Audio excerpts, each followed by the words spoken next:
The morning Flathead Lake went silent. Ethan Walker noticed it before he even opened his eyes. 78 mornings out of every 100, he woke to the sound of waterbirds working the shallows below the dock, the low, unhurried calls of grebes, the splash of a merganser cutting a clean line across the gray surface before sunrise. But on this particular morning in late September, there was nothing. No birds, no wind moving through the ponderosa pines that ran the ridge behind the property, no creak of the old dock timbers settling in the cold. Just an enormous, pressing quiet that sat over the water like a held breath, the kind of silence that is not restful but alert. Ethan lay still for a moment, listening the way a man listens when he has lived long enough to know that the absence of ordinary sound is not peace, it is a warning. He was 68 years old, and the land had been speaking to him his entire life. He knew how to hear it. He rose without hurry, pulled on his canvas work pants and a flannel shirt, the color of dry bark, and walked to the kitchen where the percolator was already cycling. He carried his mug out to the porch railing and stood there looking west across the water, watching the fog lie flat over the surface like something that had decided to stay. Then he heard the engines, 3 black SUVs moving single file down the gravel access road. They did not move like neighbors coming to visit.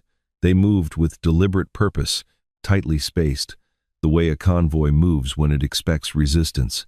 They rolled to a stop in the turnout just inside the fence line, and 4 men climbed out. They wore khaki jackets with embroidered badges, and the studied authority of men who had rehearsed this enough to mistake rehearsal for legitimacy. The doors of the vehicles carried the same emblem in gold vinyl letters, Silver Pines Property Enforcement. The man who stepped forward first was broad-shouldered and wore a yellow hard hat that sat slightly too large on his head, giving him the look of a foreman who had borrowed someone else's equipment. He walked to the edge of Ethan's property, reached into the bed of his truck, pulled out a metal sign stake, and drove it into the earth with a rubber mallet, 3 strikes, clean and deliberate, the way someone drives a stake when they want to make a point. The sign read, Notice of Property Management Transfer Silver Pines Homeowners Association. Then the man turned, squared his shoulders, and announced in a voice trained for authority, Sir, you have 2 hours to vacate the premises. This property is now under HOA jurisdiction.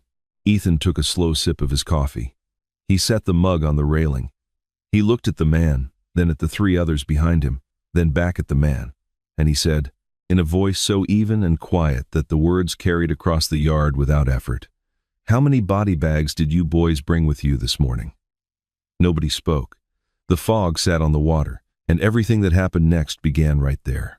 Ethan Walker's grandfather had come to the Flathead Valley in the summer of 1952 with $60, a used pickup truck with a cracked windshield, and a talent for reading topography the way other men read newspapers. His name was Harold Walker, and he had worked the timber camps of western Montana since the age of 16, which meant he understood the land not as scenery but as a living system of pressures, drainage, soil depth, and seasonal behavior. When Harold found the parcel at the south end of the lake, 7.4 acres running from the tree line down to a natural gravel beach, with a spring-fed creek cutting through the middle and a long view north across open water, he did not hesitate. He had looked at 3 other parcels that summer and found reasons to pass on each of them, reasons that had to do with drainage, or timber quality, or the angle of the slope to the water. This one had none of those problems. The soil was deep and well-drained. The creek was cold and ran clear through a dry August, which meant it was spring-fed and reliable. The beach was natural gravel, with a shelf of bedrock just offshore that would hold a dock piling without requiring crib work. Harold walked the boundary 3 times on 3 separate days before he went to Polson to file. He told his brother-in-law afterward that the land had not felt like a purchase, it had felt like a recognition. He paid cash, filed the deed in Polson, and began building in the spring of 1954. The cabin that Harold raised with his own hands and the help of 2 brothers-in-law was not an elegant structure. It was built from Douglas fir, logged off the property itself, with a fieldstone chimney, a root cellar dug into the hillside behind the kitchen, and a covered porch that faced the lake and caught the afternoon light from about 2 o'clock until sunset. The porch was Harold's gift to everyone who had come after him, a place to sit and look at the water and understand that some things cannot be improved upon, only preserved. It was a working man's house, built to last through hard winters, and to serve the people who lived in it without demanding anything back. Harold's son, Dale Walker, grew up in that cabin and raised his own children in it through the 1970s and 80s, adding a second bedroom and a proper bathroom when the family required them, and running a telephone line from the county road when that became necessary. Dale was a quiet man, a former Forest Service surveyor who had spent 20 years walking Montana's backcountry and had come to believe, as his father had, that the relationship between a man and a piece of land was one of the most serious and durable relationships available to a human being. He told Ethan that the lake remembered everything that happened on it and near it, every storm, every season, every human decision made along its shores, and that the only honest way to live beside it was to behave as if you understood that. When Dale died in 2011, the property passed to Ethan without complication, clear title, no encumbrances, no liens, no disputes, no creditors, and no claimants of any kind. Ethan had spent 35 years as a civil engineer, the last 14 of them as a principal at a firm in Missoula that specialized in infrastructure assessment, bridges, water systems, retaining structures, the kind of work that requires a man to understand exactly how things hold together and exactly what causes them to fail. He retired in 2014 and moved to the cabin full-time. He grew a vegetable garden behind the house in a raised bed system he had built from salvaged lumber, kept a small aluminum boat tied to the dock, and spent his mornings drinking coffee on the porch while the light came up over the Mission Mountains to the east. He was not a man who required entertainment. He was a man who required accuracy. So when the Silver Pines Estates development began going up on the old grazing land to the north of his property line in the spring of 2019, Ethan watched with the careful interest of a man who had spent decades reading plans and permits and who knew exactly what development pressure looked like from the inside. The new subdivision was ambitious, 240 luxury lots, a private marina, a clubhouse with a heated pool and tennis courts, and a homeowners association with monthly dues starting at $800, which Ethan noted was more than his grandfather had paid for the entire property. The marketing materials described it as a lifestyle community, which Ethan recognized as a phrase that means something different to a developer than it does to someone who has actually been living beside the same lake for 60 years. His property sat directly between Silver Pines Estates and the best stretch of natural beach on the southern lake. He noticed this fact with the precision of someone who had spent a career understanding how location determined pressure. He also noticed, over the following 2 years, that the HOA's surveying crews seemed to find reasons to work near his fence line with increasing frequency. Then, one Thursday afternoon in early October, a woman he had never seen before walked up his porch steps and knocked on the door. She introduced herself as Rebecca Hale, president of the Silver Pines Homeowners Association Board. She was perhaps 50 years old, well put together in the way of someone who had learned that appearance was a form of argument, wearing a blazer over a silk blouse, low heels that were entirely impractical on a gravel drive, and the kind of composed smile that is maintained through practice rather than feeling. She had the manner of a person accustomed to being received warmly, of a person for whom doors generally opened on the first knock.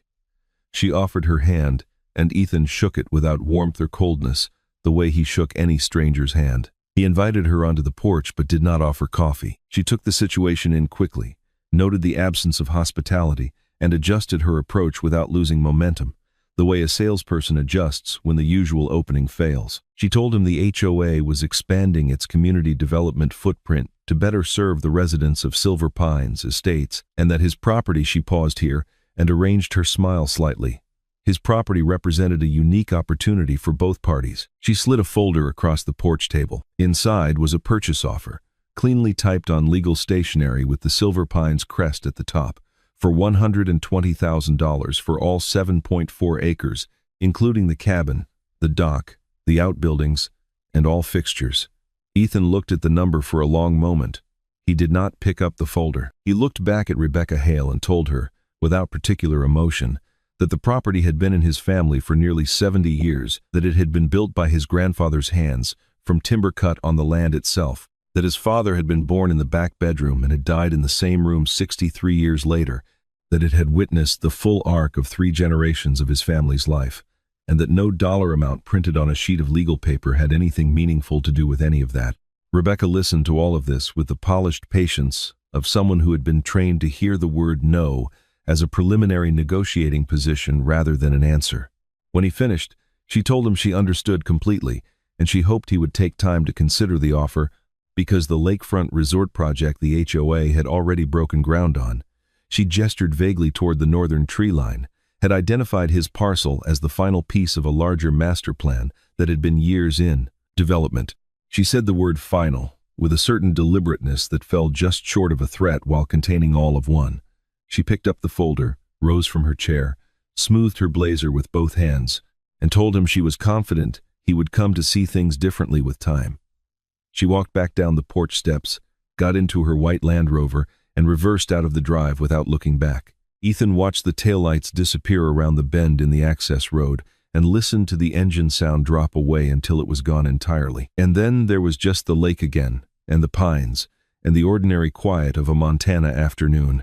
He finished his coffee. He set the empty mug on the railing and stood there for a while, looking at the water.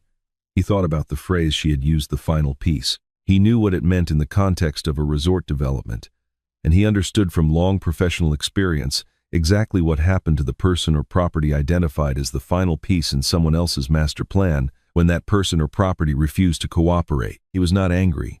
He was not frightened. He was paying very close attention now, with the full precision of a man who had spent his career reading the structural integrity of things and who understood, better than most, that the time to identify a flaw was before the structure was under load.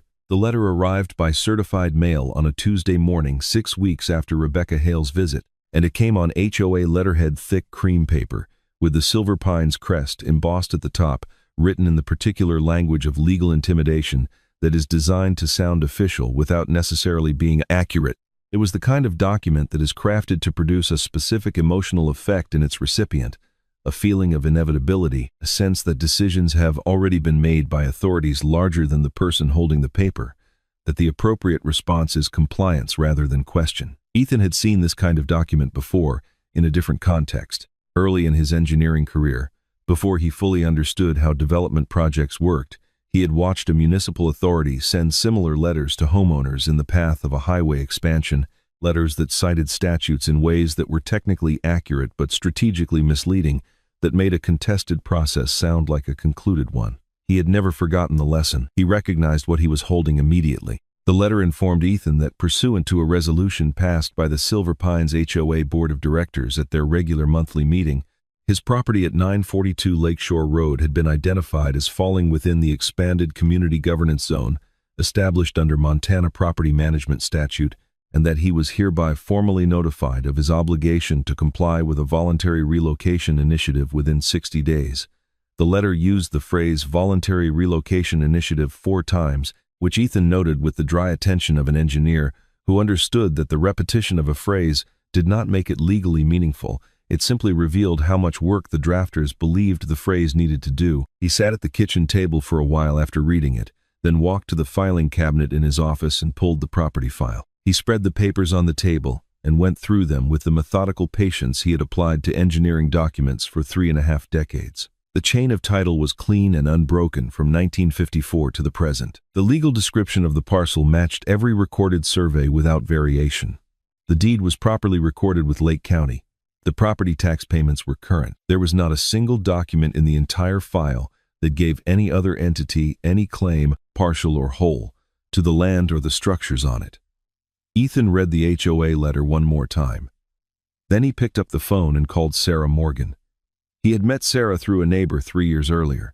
She was 41 years old, practiced out of a small office in Polson, and had built most of her career handling exactly the kind of property rights disputes that arose when large development money began moving into rural Montana counties. She had a reputation for thoroughness and for not settling when the facts were on her side. Ethan explained the situation in full, from Rebecca Hale's initial visit through the certified letter, including every detail and every date he could provide. Sarah listened without interrupting. When he finished, she told him she would need to see the letter and the complete title history, and that in the meantime he should document everything going forward: photographs, times, descriptions of anyone who appeared on the property. She also told him, plainly and without softening it, the HOA had no legal authority to compel relocation from a private freehold property, regardless of what language their letterhead contained. She told him to keep a log. He thanked her and hung up. That night, he did not sleep particularly well, not from worry, but from the specific alertness of a man who knows that what is coming will require him to be fully present for it. He lay in his father's old bedroom and listened to the lake, and the lake was quiet and steady, the way it always was.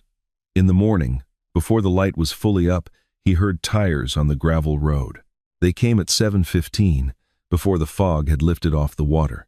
3 men in the khaki HOA jackets, in a white pickup truck with the Silver Pines logo on the door. They brought equipment, a steel signpost, a rubber mallet, a tripod, mounted camera on a rolling cart, and a handheld recorder operated by the youngest of the 3, who could not have been more than 22 and who seemed to be filming everything with a mixture of purpose and discomfort. They moved onto the property without stopping at the gate, without knocking, without any announcement of their presence. The first man drove the signpost into the ground near the south fence line, while the second walked the perimeter of the cabin, photographing the exterior from multiple angles. The sign read, "Silver Pines HOA Managed Property Zone." Ethan watched all of this from the porch. He had his mug in one hand and his telephone in the other.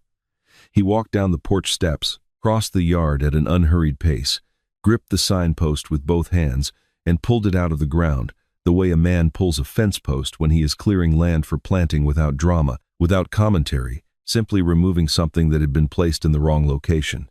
He carried it to the porch and set it against the railing. Then he turned to the 3 men and told them, in the same steady voice he would use to explain a load calculation to a junior engineer, that they were standing on private property without invitation or legal authority, that the sign they had planted was now his property under the law of abandoned chattel, and that they were welcome to leave. The lead man told him the HOA had jurisdiction under the community governance expansion and had documentation to support their presence.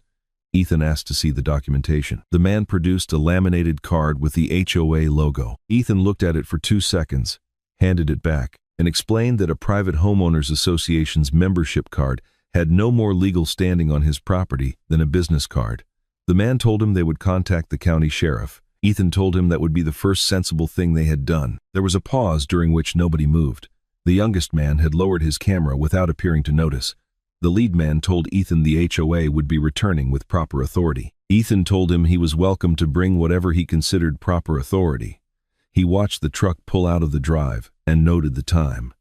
Then he called Sarah and dictated everything. They came back 9 days later, and they brought more of themselves. 5 men this time, in 2 vehicles, with additional signage. A document portfolio the lead man carried under his arm, with the self-importance of someone who believes paper can substitute for law. The tension on this second visit was different in a specific way. The first visit had been administrative performance, the theater of official action meant to produce compliance through confusion and the appearance of inevitability. This visit had an edge to it, the quality of people who had been told to escalate and were willing to. They spread out across the property with coordinated efficiency.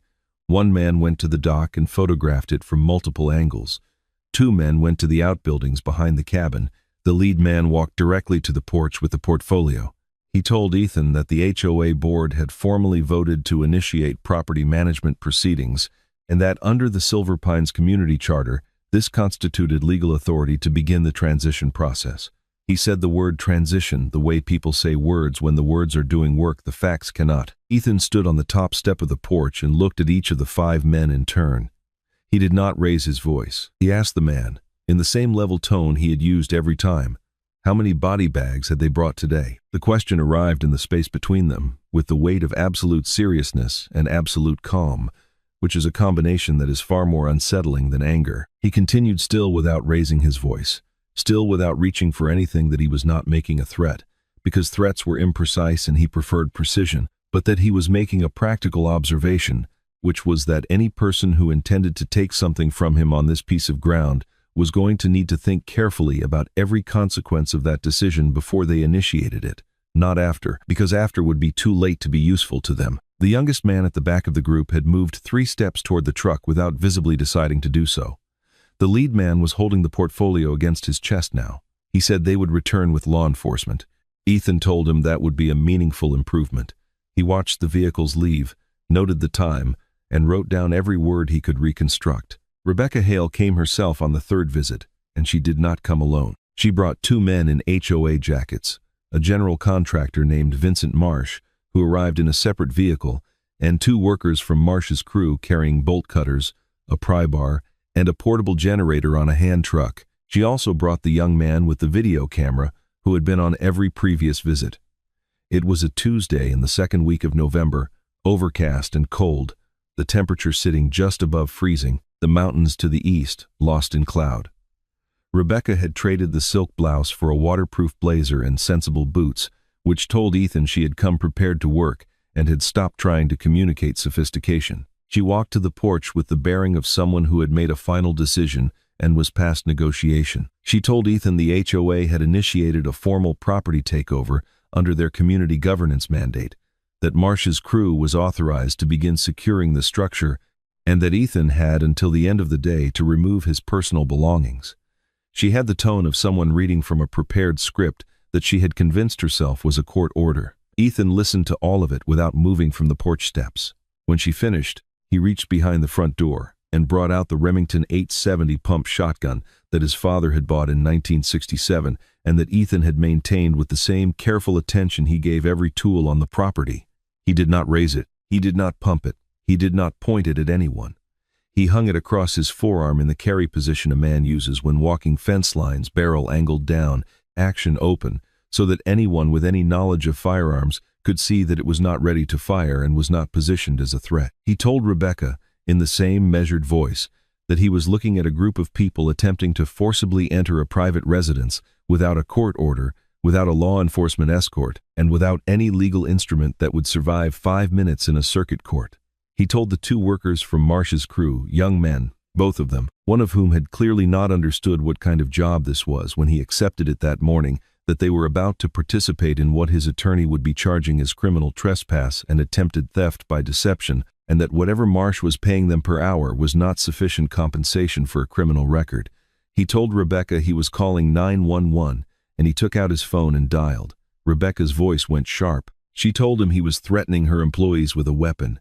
He told her he was carrying a firearm on his own property in accordance with Montana law and was informing her employees of relevant legal facts. One of the workers, a young man in a gray work jacket with the collar turned up against the cold, set his pry bar quietly against the fence post and put his hands in his pockets. He did not look at Rebecca. He looked at the lake. In the distance, the first faint sound of a siren moving through the trees. The Lake County Sheriff's deputy who responded was Officer Deanna Pratt, and she arrived in under 12 minutes, which suggested she had been close. She pulled through the gate with the lights going, stepped out, and assessed the assembled group with the practiced neutrality of someone who had handled property disputes before and was not interested in anyone's emotional framing of the situation before she had examined the actual documents. She asked Ethan to explain. He explained it clearly and in order. The property had been in his family since 1954. He held clear title recorded with the county.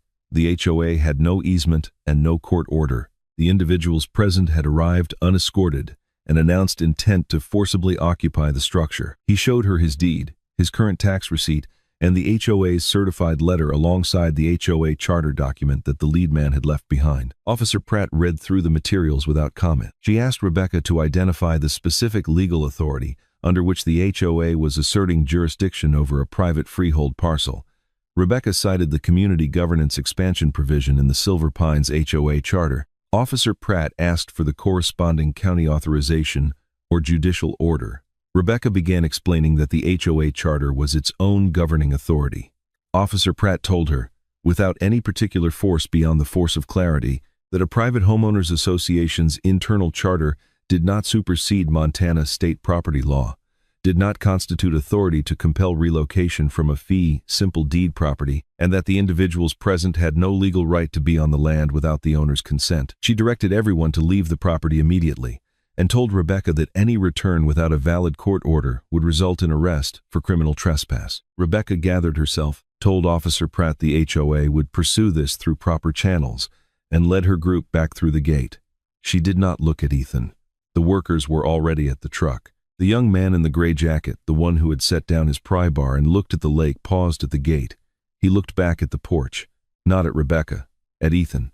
It was 3 seconds. There was something in it that Ethan filed carefully. The document arrived by certified mail 17 days later, and it was more sophisticated than anything the HOA had sent before. It was a notarized transfer agreement, dated 7 months earlier, purporting to record a voluntary sale of the Walker parcel to Silver Pines Community Holdings LLC for the consideration of $1. It bore what appeared to be Ethan's signature on the seller's line, notarized by a public notary in Missoula, and it cited a deed transfer number recorded with Lake County. Ethan read it twice at the kitchen table. He did not stand up.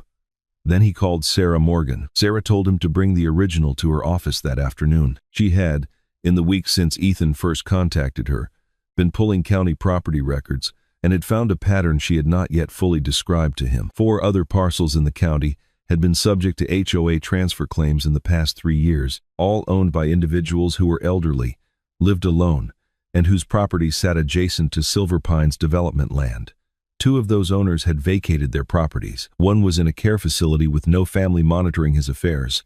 One had died. Sarah had been building a picture, and this forged transfer agreement was the center of it. She examined the signature with a magnifier, photographed the notary seal, cross-referenced the deed transfer number against the actual Lake County recording system, and found that the number either did not exist or belonged to an unrelated transaction filed in a different year. She was methodical in the way that good lawyers are methodical, not excited, not rushing, building the architecture of a case one verified fact at a time. She cross-referenced the notary's seal against the Montana Secretary of State's database of licensed notaries and found that while the name Beverly Cho appeared in the registry, the seal on the forged document did not match the format assigned to that notary's commission number. It was not a perfect forgery. It was a sufficient one, sufficient, that is, for anyone who did not look closely, which described most of the people who would ordinarily handle a property transfer document in a county recorder's office.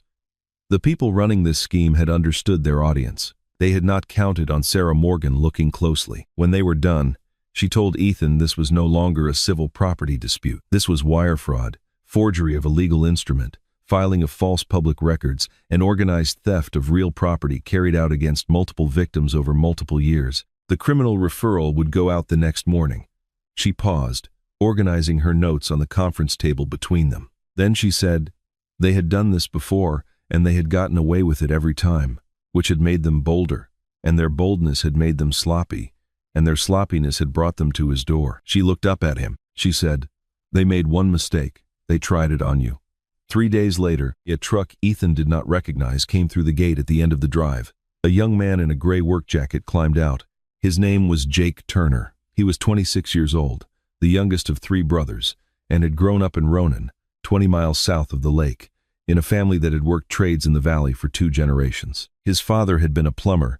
His older brothers worked construction and logging. Jake had grown up believing that honest work was its own form of dignity, and for most of his life that belief had served him without complication. He had spent the past 8 months working as a day laborer for Vincent Marsh's contracting company, which had been doing almost all of its work for Silver Pines Community Holdings and the HOA for 2 years.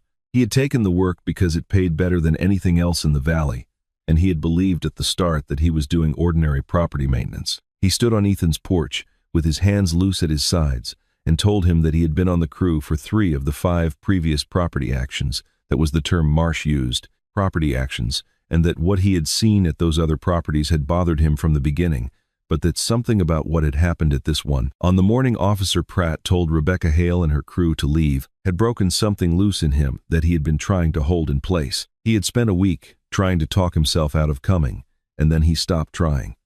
He brought with him a folder of documents he had photographed from inside Marsh's work trailer over 2 careful afternoons. The materials included internal HOA board meeting minutes, in which Rebecca Hale and 3 other board members discussed the legal exposure of their title transfer strategy and how to manage it through the appearance of voluntary transactions.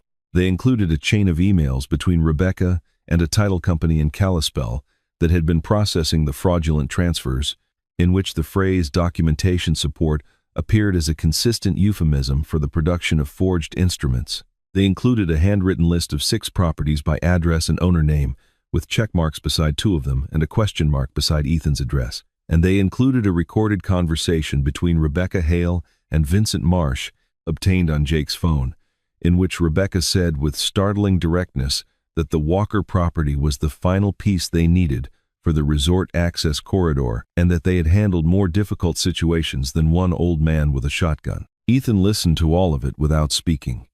When Jake was done, Ethan asked one question. Was he prepared to sign a sworn statement and testify to everything he had said in open court? Jake looked at the table. Then he looked up and said yes. Ethan called Sarah Morgan. She drove from Polson in 40 minutes, sat across from Jake for 2 hours with a legal pad and a recorder, and when she was done, she gathered everything into an evidence envelope and sealed it. She looked at Ethan across the table. She said, "We have them." Then she said it again, more quietly, because it was the kind of sentence that deserved to be heard twice. What followed moved through the machinery of the law at a pace that held both weight and inevitability, like a river that has found its channel. Sarah filed her emergency motion in Lake County District Court the following morning, accompanied by a criminal referral to the county attorney and a separate referral to the Montana Department of Justice's Property Crimes Unit. She attached the forged transfer agreement, the fraudulent deed records, Jake Turner's signed statement, the HOA internal documents, and a full transcript of the recorded conversation. The county attorney opened a formal criminal investigation within 48 hours. DOJ investigators arrived in Polson within the week and subpoenaed the records of the Kalispell Title Company, where they found documentation of 6 separate fraudulent deed transfers over 3 years, each accompanied by payment to a shell company registered in Nevada that traced back, through 2 layers of incorporation, to Rebecca Hale and 2 members of the Silver Pines Board. Investigators also found evidence that at least 2 previous property owners, both elderly, both without active legal representation, had been subjected to sustained pressure and deliberate confusion before signing documents under the false belief that they had no other option. Rebecca Hale was arrested on a Friday morning in February at her home outside Big Fork by 2 DOJ agents and a Lake County deputy. She was charged with 4 counts of wire fraud, 3 counts of forgery of a legal instrument, 2 counts of filing false public records, 1 count of criminal intimidation, and 1 count of conspiracy to commit theft of real property. 3 members of the HOA board were arrested the same day. Vincent Marsh was taken the following Monday. He cooperated with prosecutors almost immediately, providing testimony that filled in every gap the documentary evidence left open. The trial lasted 11 days. Jake Turner testified on the 3rd day, working through the email chain and the meeting minutes, with the careful precision of someone who had spent weeks preparing and understood the weight of what he was doing. The title company's own records officer testified under immunity, explaining the mechanics of the forgery operation in technical detail that left nothing ambiguous. Sarah Morgan presented Ethan's complete chain of title, every deed, every tax receipt, every survey in his grandfather's original purchase receipt from 1952, and asked the jury to consider what it meant that a man's 70-year clear title to his own land had been the target of a coordinated criminal scheme disguised as community governance. Ethan testified on the 7th day. He was on the stand for 4 hours. He answered every question in the same measured voice he used for everything else, without anger and without performance. He described each incident in precise sequence, the dates, the times, the words used, the behavior of each person present. He described pulling the signpost out of the ground. He described the morning Rebecca Hale arrived with Marsh's crew and the bolt cutters. He described standing on the porch steps with the Remington open across his forearm, and he described exactly how it had been carried and why, and there was nothing in his account that a jury could interpret as a threat to anyone who understood the difference between carrying a firearm and pointing one. When the prosecutor asked him what it had been like to stand on his porch on that cold November morning watching people arrive with tools to take what his grandfather had built with his own hands, Ethan was quiet for a moment. He looked at the jury, not at the prosecutor, not at Rebecca Hale. He said he had not been afraid, because the land was his, the title was clear, and the law, properly applied, was on his side. He said the only thing he had felt was a responsibility to make sure that what was being done to him would not be permitted to continue against anyone else who could not defend themselves the way he had been able to. The jury deliberated for 1 day and 4 hours. Rebecca Hale was convicted on every count. 2 of the 3 board members were convicted on most counts. Rebecca was sentenced to 4 years in the Montana State Prison, with parole eligibility after 2. The Silver Pines HOA was dissolved by court order. All fraudulent transfers were voided and expunged from the public record. All HOA fines levied against Ethan Walker, totaling just under $14,000 on paper, were permanently canceled, as were all fines and assessments imposed on other residents who had been subjected to the HOA's enforcement activities during the period of the scheme. The Lake County District Attorney issued a statement noting that the investigation had revealed what he described as one of the most systematic property fraud operations his office had encountered in 20 years of practice, and that the outcome served as a reminder that private associations derived no authority from the sheer volume of paperwork they produced. In the civil proceeding that concluded 3 months after the criminal trial, Ethan was awarded $260,000 in compensatory and punitive damages from the remaining assets of Silver Pines Community Holdings LLC, most of which had been frozen pending the DOJ investigation. He did not celebrate. He drove home from the courthouse on a clear afternoon in March, took the long way around the south end of the lake, and stopped the truck at the overlook above the property to look down at the cabin and the dock and the water, the way a man checks on something he has been worried about and finds it exactly as he left it. He set aside a portion of the award for the 2 elderly property owners whose titles had been compromised, working with Sarah to support their legal reclamation efforts in proceedings that ultimately restored full title to both of them. He set aside another portion for Jake Turner, who had enrolled in a paralegal certification program at Flathead Valley Community College in the fall semester. He felt no particular satisfaction in the money itself. He felt something quieter and more durable than satisfaction, the specific peace of a person who has done what the situation required and can now return to the ordinary life that was there before the trouble began. In the spring following the trial, when the ice came off the lake in the 3rd week of April and the water birds returned to the shallows below the dock, Ethan rose early on the first warm morning and stood at the shoreline for a long time before he went inside to make coffee. He had not been down to the water much over the winter. The trial had required a great deal of his attention, and in the months of testimony preparation and depositions and legal correspondence, he had allowed himself to become inward-facing in a way that was not natural to him. Standing at the shore that April morning, watching the first grabe of the season work its way along the near bank with perfect indifference to the human world, he felt something that was close to but not quite relief, something more like the return of ordinary life, which is a different and more valuable thing. He let it settle in. Then he went inside and got his coffee and came back out and started looking at the dock with a contractor's eye. He had known for 2 years that the dock needed real work, not maintenance, but rebuilding. And he had been putting it off for reasons he now understood were connected to the pressure he had been living under. There had been something in him that did not want to invest in the place while the place was under threat. Now the threat was gone, the title was clear, and there was no reason left to wait. He made a list of materials that afternoon and drove to the mill in Ronan the following morning. Ethan began work on the dock itself.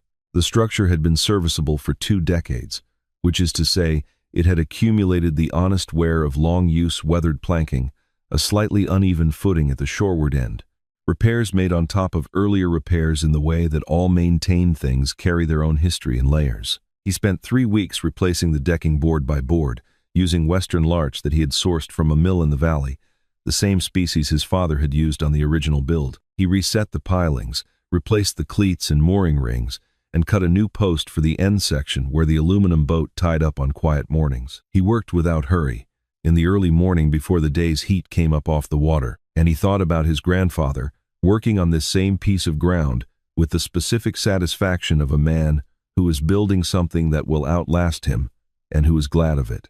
When the dock was done, and he had walked its length and tested each board and found everything sound, the last thing he did was take a wood-burning tool and mark the face of the main crossbeam where the dock met the shore in letters 2 inches high, cut with the patience and precision of a man who had spent his life getting measurements right. Still hours. He set the tool down. He sat on the end of the dock with his feet near the water and a cup of coffee, and watched the sun come fully up over the Mission Mountains to the east. The lake surface was pale gold and absolutely flat in the morning calm. A grebe worked the near shore 30 feet off the dock, diving and surfacing with the total absorption of a creature that has no interest in anything outside the present moment. Ethan watched it for a long time. He thought about his grandfather standing at this waterline in the spring of 1954, with $60 and a clear understanding of what he was making and who it was for. He thought about his father, who had told him that the relationship between a person and a piece of land was one of the most serious commitments available to a human life, and that the seriousness of it was not a burden but an honor. He thought about Rebecca Hale walking up these same porch steps with a folder and a smile and a number on a page that she believed was sufficient to dissolve 70 years of family history. He thought about Jake Turner driving through the gate in a gray jacket with a folder of photographs, choosing the harder road when the easier one was still available, which is a thing that deserves to be named clearly, courage of the ordinary kind, which is the rarest kind. He thought about Sarah Morgan at her conference table in the winter light, building a case the way you build a dock board by board, verified, tested, built to last. The grebe dove and came up with something silver and small, and swallowed it in one clean motion, and kept moving south along the shore without pause, its dark head moving steadily through the water with the unhurried authority of something that has been doing this in this place for longer than any human memory reaches. The mountains were fully lit now, orange at the peaks and deep green below the timberline, the way they looked on a clear spring morning for exactly the 40 minutes before the light settled into ordinary day. Ethan finished his coffee and held the mug in both hands and looked at the water. There are things that endure because they were built well, and there are things that endure because someone refused to let them go. And when you are fortunate enough to find yourself at the intersection of both, you understand that they are not separate facts, but a single one. Flathead Lake has been here for 12,000 years, carved by the retreat of the last great ice sheet, filled by snowmelt, shaped and reshaped by every winter and every spring that has passed over it. It holds everything in its long memory: the silence before the birds return in April, the sound of a rubber mallet driving a signpost into ground that was never theirs, the exact quality of early light at 7 in the morning when justice is still something a person has to stand up and fight for. It holds the memory of a man named Harold Walker, who looked at this ground in the summer of 1952 and understood, with the simple clarity of someone who had worked hard enough to know the difference between what lasts and what doesn't, that some things are worth building, and some things are worth defending, and some things are worth passing to the people who come after you with no conditions attached. The lake does not forget, and in the end, neither does the truth.